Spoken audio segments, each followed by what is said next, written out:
Kode keras AHY merapat ke istana dan tinggalkan Anies, Jokowi pastikan Menpora pengganti Zainuddin Amali. Anak muda? Nah, kalau Bapak sendiri kriterianya gimana Pak? Pak, kalau kriteria dari Bapak sendiri seperti apa Pak? Kriteria Menpora Bapak sendiri seperti apa? Udah. Ada kemungkinan juga nggak Mas AHY masuk kabinet? Waduh, itu harus ditanya lagi sama Pak Jokowi sama Pak Kiai Ma'ruf Amin.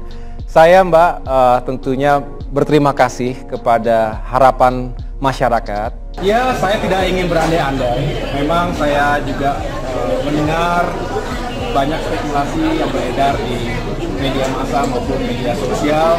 Saya sendiri merasa bahwa apapun yang menjadi peran saya nantinya jika rakyat dan negara menentukan kontribusi dari generasi muda, tentu kita semua harus siap. Kita harus bisa melengkapi diri dengan berbagai pengetahuan, wawasan, dan juga kepedulian kita untuk bisa memberikan yang terbaik bagi masyarakat kita. Ketua Umum DPP Partai Demokrat Agus Harimurti Yudhoyono disebut-sebut oleh pengamat pantas menggantikan Menpora Zainuddin Amali yang mengundurkan diri karena fokus di PSSI. Sebelumnya, Direktur Eksekutif Parasindiket Ari Nur Cahyo menyebut posisi Menpora bisa saja diisi oleh kader dari Partai Golkar. Tapi di sisi lain, tak tertutup kemungkinan kursi tersebut ditawarkan untuk tokoh lain seperti Agus Harimurti Yudhoyono.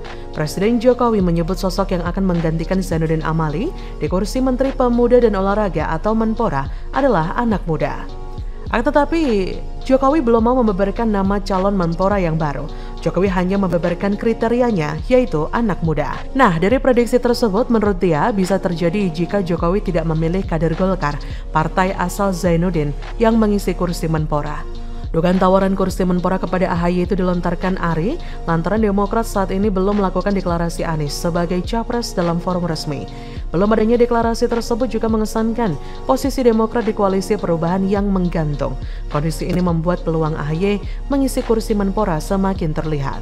Dan jika memang isu tersebut benar, maka nasib Anies sebagai capres bakal terancam. Karena jika Partai Demokrat masuk dalam kabinet Jokowi, nasib koalisi perubahan bakal bubar. Jika hanya beranggotakan Nasdem dan PKS, maka tidak akan memenuhi ambang batas presidensial threshold, yaitu 20%. Jadi kemungkinan Anies bakal ditinggal Demokrat dan gagal nyapres.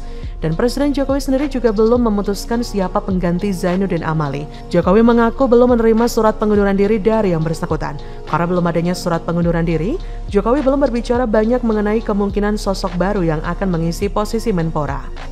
Meskipun belum mengumumkan siapa penggantinya, isu-isu liar bahwa AHY akan menggantikan Zainuddin Amali semakin gencar menyebar, dan ini akan membuat posisi Anies semakin terancam.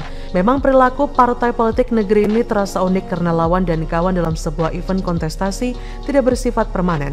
Bahkan persaingan itu hanya dianggap seleksi untuk sementara waktu. Selebihnya pihak yang menang merasa wajib melibatkan lawannya untuk membentuk pemerintahan. Tinggallah barisan pendukung yang gagal move on, kecewa bahkan jagoannya begitu mudah menerima tawaran lawan. Demikian kita saksikan ketika Prabowo bergabung dengan pemerintahan Jokowi. Dan kini mungkin juga terjadi pada Demokrat, yang mana AHY akan merapat ke kabinet Jokowi. Who knows? Anies memang mempunyai kans jadi capres mengingat elektabilitas dan popularitasnya cukup tinggi. Kondisi terbaik bagi Anies di Pilpres adalah jika berpasangan dengan AHY dan diusung oleh poros kondang dia. Jika poros ini bubar, maka nasib Anies pun akan terancam ambyar. Anies dan AHY bakal punya mesin politik yang besar jika duet pada pemilu presiden 2024. Besar kemungkinan keduanya diusung oleh Demokrat, Nasdem, dan PKS. Sebab ketiga partai ini sudah lama menjalin komunikasi intens. Pasangan Anies AHY bisa memiliki bekal mesin politik yang prima dan kompetitif dalam pertarungan Pilpres 2024. Maka dari itu, Anies harus berjuang keras berkomunikasi dengan Demokrat, PKS, dan Nasdem agar mereka bisa solid dan mengusungnya. Anies pun juga harus bertindak cepat jika tak ingin karir politik menuju capres ambyar sebelum terwujud. Dan jika poros ini gagal terwujud, jalan Anies menuju Pilpres 2024 pun bakal ambyar. Bagaimana menurut Anda?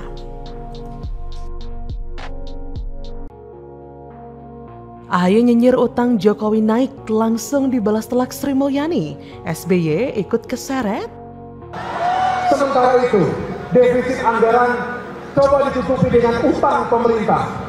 Dalam 8 tahun terakhir ini, kenaikan utang pemerintah mencapai 3 kali lipat.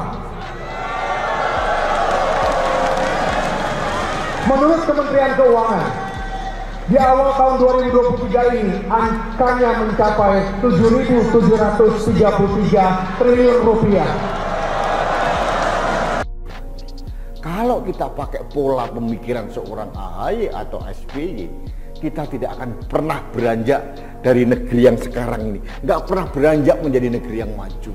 Jangan sok terus memberikan narasi-narasi yang kasar, narasi-narasi yang menyudutkan pemerintah. Dia tidak sadar diri. Delok gitok mulai, lihatlah, introspeksi dirilah dirimu aja. Ngomong muntuk tok, berbusa-busa tidak ada maknanya. Kalau negara ini ingin menjadi negara yang terus maju, makmur, adil, bermartabat, dalam hal ini maka pembangunan harus diselenggarakan, tidak boleh ditunda. Tidak ada pembangunan menunggu sampai negaranya kaya, karena tidak akan kaya kalau tidak ada pembangunan. AHY menyinggung utang pemerintah di era Presiden Joko Widodo yang naik 3 kali lipat dalam 8 tahun terakhir. Isu utang memang paling menggiurkan jika digoreng oleh oposisi.